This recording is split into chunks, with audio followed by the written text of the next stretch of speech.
Sugeng dalu Mas Gareng. Wilujeng dalu Rama Yatno. Alhamdulillah. Dereke dalan gawat. Wong jenengane jalan sepuh sak Ponorogo niku yen kula ngomong jalan sing paling gawat. Apa bangsane iblis niku ya? Boten to, Mas. Mungguhe wong nom ki yen yang wong tuwa kudu ngregani utawa menghormati. Nanti biasa juga mesti dirusak. Oh, gino ngeten iki Pak Yatno Gondot dan Sono. Alhamdulillah saged sowan teng dalemipun Rama Semo, Ibu Katemi. Alhamdulillah bengi niki kajate tasakuran Munduh temanten. Munduh temanten. Temantene muga-muga dadi keluarga sakinah mawaddah warahmah. Allahumma Allahumma duku yang Kediri wong sak Kerandu kabeh akeh rezeki. Tuku duku nang pinggir sumur wong sak Kerandu kabeh muga-muga panjang umur. Tuku duku nyang Karas. Adoh lanjutan tuku duku menyang Karas. Dulur Kungrandu muga kabeh pinaringan seger waras. Tuku duku. Rupane ireng. Wong sak Randu sing wedok muga-muga meteng bareng. Kula mesake mantene tuwi wis metang-metenge kaya diretok. Alhamdulillah barokah kula Rama. Mereka saged sowan teng Randu partisipasi penonton boten beten-beten sing nom sing sepuh sing napa niku teng mriki sing pangkat sing dhuwur niku ketlumpuk wonten dalemipun Rama Semo. Mereka ijabahi muga-muga ingkang dados menika wujudipun tasakuran sageta kaluwaran kulus boten-boten alangan setunggal menapa. Amin, amin ya rabbal alamin. Audione kepenak. Live streaming YouTube nggih pun perajan pengajengan. Alhamdulillah niki kajate sepasaran nggih Mak. Manten. Nggih, mantene kakung Mas Bambang Prayitno. Mantene putri Mbak Anissa Fitri Mahmudah. Nggih, alhamdulillah saking laladan dukuh kerajaan RT 1 RW 2 Desa Plalangan Kecamatan Jenangan Kabupaten Ponorogo. Kok apa kowe? Ya maca lho, Mbak. Iki jenengane kok ya repote gene derekne dalang gawat iki nggih ngeten iki. Wah, wong iki kok biasa derekne sinten-sinten kula niku biasane nek derekne Bayatno niku tenan. Among-among nyawa. Ya coba ape. Boten kok ngoten lho, nek biasane nuwun sewu lho, niku kula boten mikir jalan siji lan siji mboten. Biasane ngeten iki lapane pagelaran wayang kulit.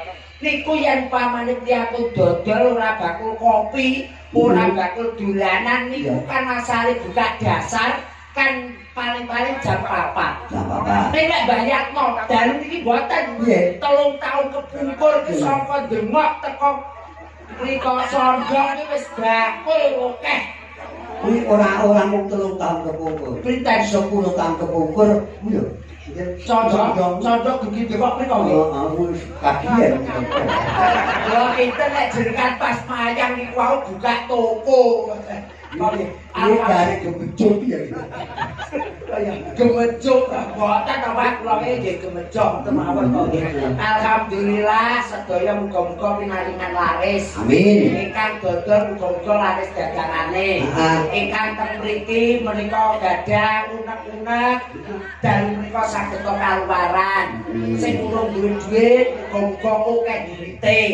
Sing lara muga-muga sehat. Sing usaha ingkang lancar. Sing duwe utang muga-muga ndang lunas. Amin. Nek sawis utangmu akeh lho. Oh iya, welu gue dhewe murine seru amin. Kita utangmu akeh. Padahal Mata Jawa iki Mbak Elisa dijunjunge. Nggih. Balik pilok Mas. Pak Pelok nggih, Mbak Elisa. Monggo. Tentang yang negara penak-penakan ini kali Bayatno ngeten iki. Wis sithik-sithik bintang tamu. Sithik-sithik presiden. Nggih boten duka mara saestu panjenengan awit rikala kula derek wis sik lamat-lamat tonton wayang. Dugi sepriki jenengan iku lek ngeplak tetep suarane tetep menggelegar. Lho kasihmu. Mbah, panjenengan pun kula gawate lho kok ndas barengan iki tamu. Ya, nggih, monggo Mbak Elisa. Ayo, sepati lho.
Belum. Juga dalam. Rasanya Yulimbok. Mobil sedang. Ada ilmu aku yang masuk ya ngomong ambil lah. Ribon kok ibu. Lo bilang kan. Ada sih pas sampun kulit. Sugeng dalu Mbak Yatno. Sugeng dalu. Dalu. Mbak Yatno apa Romo apa Iyang? Iya. Yang. Anggur yang Yang Yatno. anggur yang Ya. Kalau aku ngomong yang itu kenal loh. Lah, kayu kan toh? Kan gula balik bola aku. Banyak kok. Pedal kodang kok. Kenalan sik sik. Ingkang kula agungaken ingkang pinunjul ing bumi saanteraning jagat raya Romo Yatno kula ajeng salimun menika naminipun ngalaberkan kalian seniman senior wonten Ponorogo. Nek nama kota jangan dibahasakan. Nggih. Ponorogo ya Ponorogo. Ponorogo. Seperti. Oh ijen nekaken Romo Yatno niki kula nderek sowan wonten mriki nyuwun pangestunipun nggih. Mugi-mugi kula saged menghibur niki nyuwun sewu kula nuwun. Nyuwun sewu. Oh, nyuwun sewu. 2000 ya ora apa-apa saiki 1000 angel golek. Iki ado-ado kok ujar duit 1000 lho. 2000 iki anane 2000 1000 lah nek angel golekane. Yo, pecah ya nek cerita kok nggih kerokan. Soal iki Romo, sehat ya Romo. Sehat. Kok saya enom yo. Iki kan dhewe gak delok foto peta anu apa? Saya nom. Enom. Kok enom. Saya Enom. Dewi iki mbok sapa bayar Dewe yo rada petak apa? Kumising, cendote, iki rada ireng iki. Kuwi ora rada petak. Apa? Rada petak. Ya, Petak. Gas. saiki rada ireng-ireng. Ireng-ireng ya. Jadi saya enom. Mama banyak tawon. Itu tak elang. Lah nggih sapa? Cukup kowe iki tak elang bener. Oh, areng. Areng. Ya Lepi, tambah bagus kok Romo. Estu. Oke. Iya. Sejatosipun dia suwane panjenengan iku pinten? Dia tanggal 15 Agustus kae wis nyampe 70. 17. Kok keke tinggalnya 17. Aku nganggepnya Yo. Aja 17. 17. Ya, katon 17, 17. pitung dosa. 17, ketok enom kok saestu. Kok pitulah? Nggih. Pengen 17 napa 17? Habis 70 ya pitulah iki. Ya. Ketoke 17 tiga. Bisa enom kok wedan to Romo. Oh, dinotke. Bisa enom akeh lho.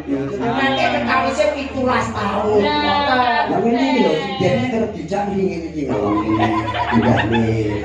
Lah, buatan kula niku jujur gitu loh. Jujur.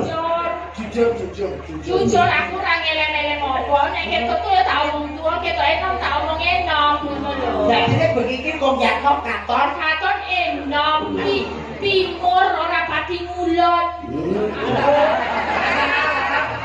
Nom timur ora pati ngulon.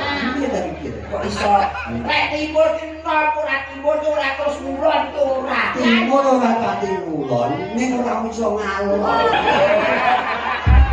Ning mate prodo ngidel. Ngidul. Nek ngalor iki kromone Ngalen. nek ngulon Ngileh. nek ngidul Ya ngidul. Ya landanane. Kawan mriki ten panggenanipun Romo Semo. Pak Romo Semo Ibu Katemi. Katemi. Matur suwun sampun dipun kawuhi saged sowan mriki wonten Kauman. Desa napa? Ngerandu. Ngerandu. Nggih, saged sowan mriki acaranipun Tasakuran bolo kerame kaget. Nggih, menika ngunduh mantu. Ngunduh mantu. Ya ngunduh mantu kan bolo kerame kaget. Iya padha. Padha. Ngunduh mantu sepasaran. Sepasar? Sepasaran manten. Sepasaran manten iki 5 dina digawa nang gone wong lanang, saurunge nang gone dalem jenengan kono. Gawane iki 5 dina jenenge sepasaran utawa ngunduh mantu. Dikenalne dhisik. Pasare ya tau. Tegese sepasaran iki adate wong Jawa yen wis bertemu ditemokne karo mbah lain ngono kae. Nek wis 5 dina digawa nang gone sing lanang, kuwi jenenge sepasaran. Ngono. Oh, sepasaran. Bukan pasar peken. Untuk Oh ya. Oh, maksudnya itu yang pon kliwon itu. Kliwon lain lain.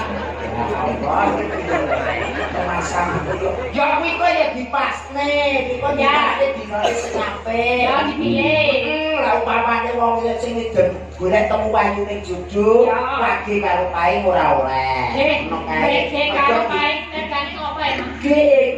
Marai apa? Marai dan pegatan. Oh, contoh nek sing apa apik ngono, sing Ya, contoh. legi karo paing. Oh, Pol karo legi. Ponrot lagi tadi kongi. Kongi. Aku lagi loh kayaknya. Aku ke telung dino wae karo mumet dhewe. Lah enggak apa-apa ini pengen laguan. Ya bener. Ora kabeh mati pon lagi kliwon. Yo, jenenge pengetahuan ki yen wong Jawa joglok jlentrene ngono, ku wedasku. Ya, dikenale dhisik menggawa ngono wis saka ngendi, Nduk.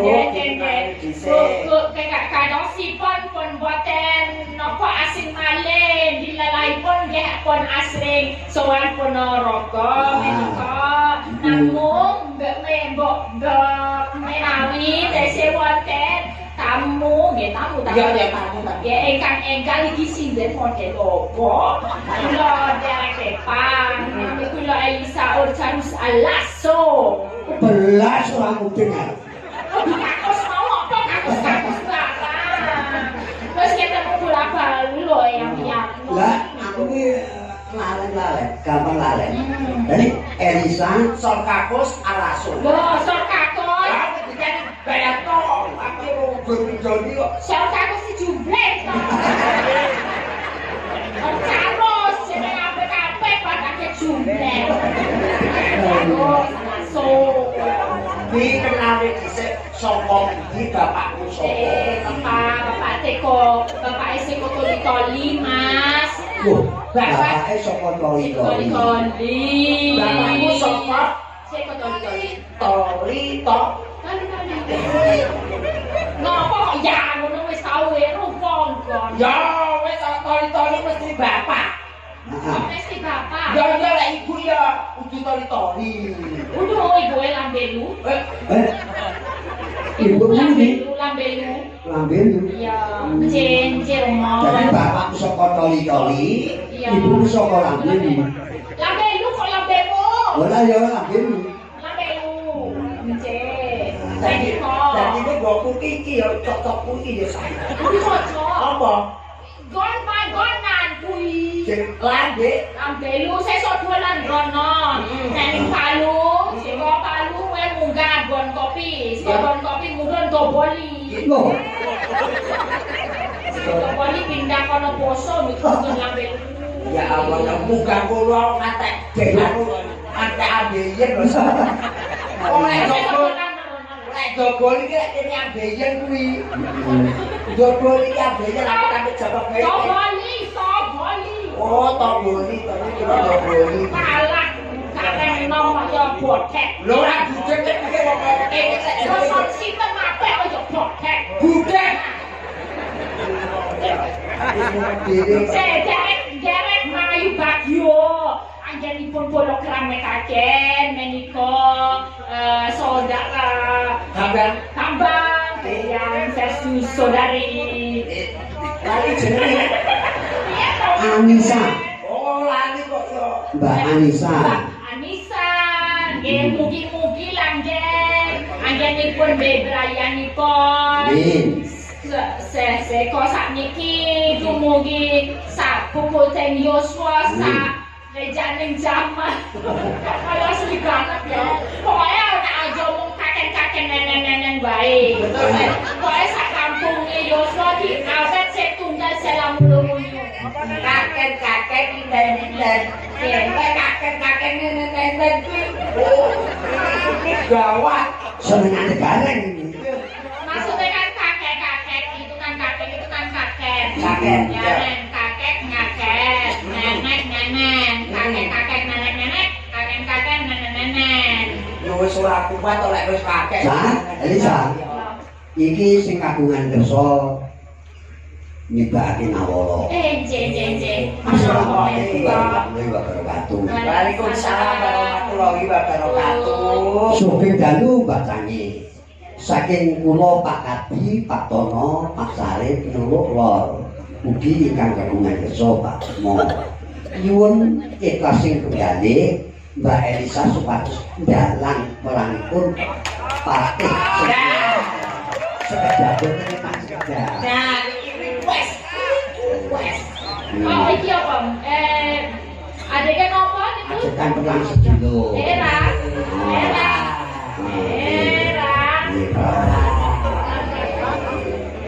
Iki wis hiburan kok andang berak. Jawa apa-apa.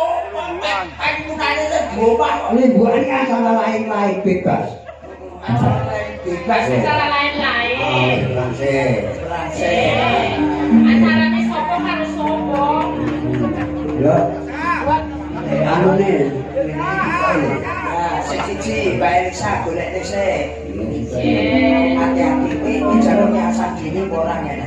Apa iki to? Ya, Iki anu san, iki ujar. Ujar. Ujare mantenku anakku lanang. Ini kelakon ngelawake Mbak Elisa, Papu, anu Mbak Elisa ora kita sedilo kon merangi wayang. Oh, nek kakek. Kabar sing ditampa karo wong Klandu, dari Klandu, kowe iki S1-nya jurusan perjalanan. Nggih, capek-capek sekerik mawon Kowe anu suara ora? Boten, iki mangke nek soe pripun ya. wis to tanggung jawab. Wis di rumah tanggung jawab kita suwe digandhe pisan Ora ora. Boten saged prak nggih. Moga Sekerik